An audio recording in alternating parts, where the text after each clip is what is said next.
Hi guys, Michael here. So as you can see, nandito tayo sa showroom ng Functional Inc.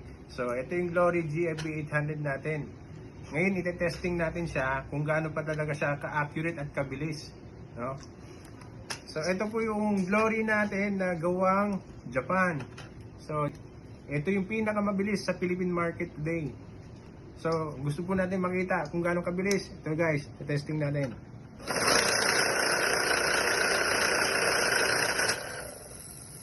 See, nakita nyo po, 100 pieces, eksakto yung bilang. At yung napakabilis talaga. So, wala pang nakakatalo dito sa Philippine market ng speed. No? Kasi ang meron lang talaga, normally is 1,500 notes per minute. Pero ang Glory, upgraded tayo.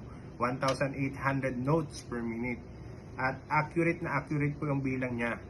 So, hindi po kayo magsisisi pag bibili po kayo ng Glory.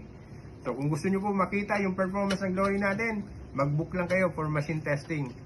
So comment down below kung gusto nyo po magpa-demonstrate po ng machine natin. Thank you guys!